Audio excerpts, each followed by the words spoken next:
Class 10 की 12.2 का जो क्वेश्चन नंबर 5 है, क्वेश्चन में हमसे बोला गया है in a circle of radius 21 centimetre. एक सर्किल है जिसकी रेडियस 21 सेंटीमीटर है। An arc subtends an angle of 60 degree at the centre. और एक आर्क जो है वो उस सर्किल के सेंटर पर 60 डिग्री एंगल बनाती है। फाइंड, सबसे पहली चीज़ हमें फाइंड करनी है लेंथ ऑफ आर्क।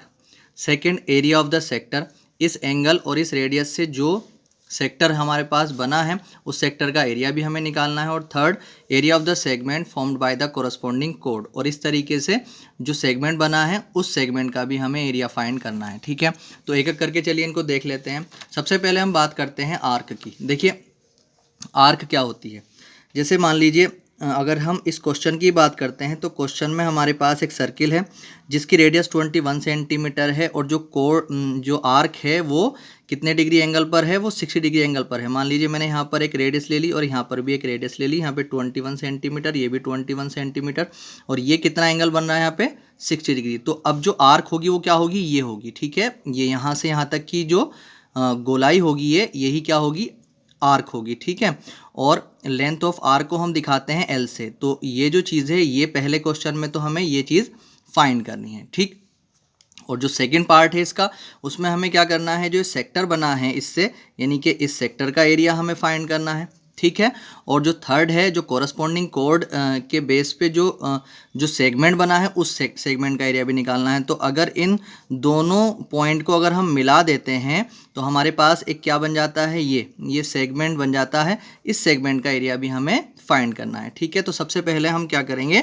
जो लेंथ ऑफ आर्क है उसको हम निकालेंगे। देखिए अगर हम बात करते हैं लेंथ ऑफ आर्क की, तो जो इसमें जो एंगल हमें गिवन है थीटा वो कितना है 60 डिग्री, और जो हमारे पास यहाँ पर आर है वो कितना है 21 सेंटीमीटर। ठीक है, अब सबसे पहले हमें निकालनी है लेंथ ऑफ आर्क। तो लेंथ ऑफ आर्क का जो फॉर्मूला होता है, लेंथ ऑफ आर्क का फॉर्मूला होता है थीटा अपॉन 360 और इंटू 2 पाई आर। जो सर्कमफ्रेंस का फॉर्मूला होता है उसकी मल्टीप्लाई में बस थीटा अपॉन 360 लगा देते हैं और आर्क की लेंथ निकल के आ जाती है। तो हमारे पास थीटा कितना था 60 और अपॉन में कितना 360, और मल्टीप्लाई 2 इंटू 22 अपॉन 7, और आर कितना है हमारे पास 21। ठीक है, 0 से 0 ख़त्म हो गया, 6 36 होते हैं।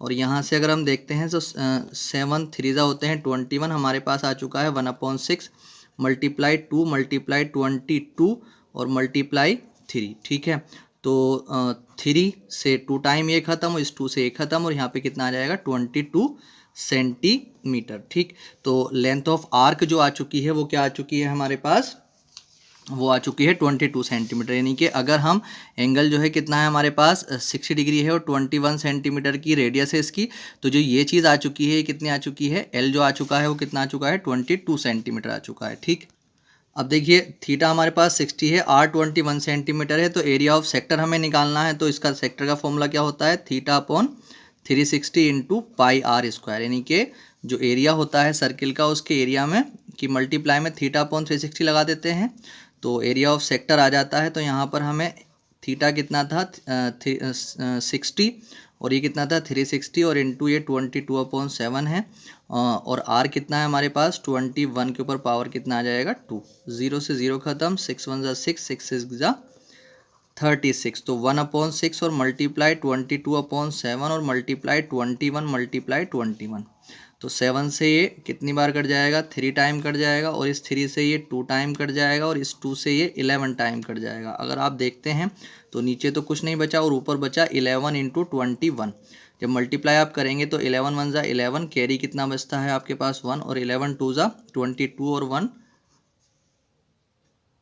23। ठीक है, तो ये सेंटीमीटर स्क्वायर ये आ चुका है एरिया ऑफ सेक्टर। अब हम बात करेंगे सेगमेंट की। अब जो थर्ड है इसका, उसमें थीटा 60 आर 21 सेंटीमीटर, तो area of the corresponding segment हमें यहाँ पर निकालना है। अब देखिए इसमें कोरस्पॉन्डिंग जो है वो कुछ ऐसी बात नहीं है जो बच्चे कंफ्यूज हैं कि कोरस्पॉन्डिंग सेगमेंट कुछ और होता होगा। दरअसल बात यह है कि जो एंगल हमें गिवन है और जो रेडियस हमें गिवन है उस रेडियस और उस एंगल के हिसाब से जो हम सेगमेंट निकालेंगे उसी को हम एक तरीके से कह सकते हैं कोरस्पॉन्डिंग सेगमेंट। तो इसका फॉर्मूला होगा r² / 2 into pi theta upon 180 और माइनस साइन थीटा।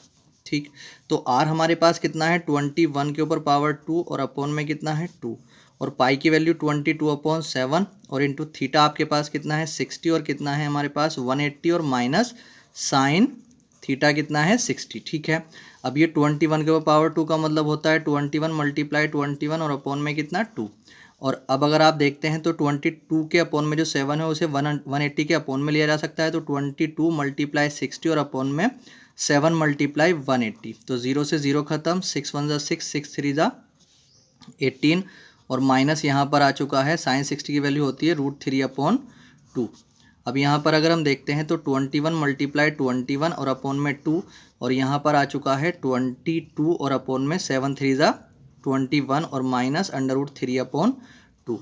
अब आप आगे क्या करेंगे, आगे आप 21 इंटू 21 को ऐसे ही रहने दें, अपॉन में 2 को ऐसे ही रहने दें। आप यहाँ पर एलसीएम लेंगे तो 42 आ जाएगा, और 21 की डिवाइड जो है 42 में 2 टाइम जाएगी, तो 2 की मल्टीप्लाई 22 से करेंगे तो 44 आ जाएगा, माइनस 2 की 21 टाइम 21 की जब √3 से करेंगे तो 21 √3 आ जाएगा। ठीक है, अब आप 42 को बाहर ले सकते हैं, और जो है जब इसको बाहर लेंगे 21 मल्टीप्लाई 21 अपॉन में 2 और मल्टीप्लाई 42, और यहाँ पर बचेगा 44 और माइनस 21/√3। अब आप देखें 21 से ये 2 टाइम कट जाएगा, और यहाँ पर बच जाएगा आपके पास 21 और अपॉन में 2 2 ज़ा 4, और अंदर ये 44 और माइनस 21/√3।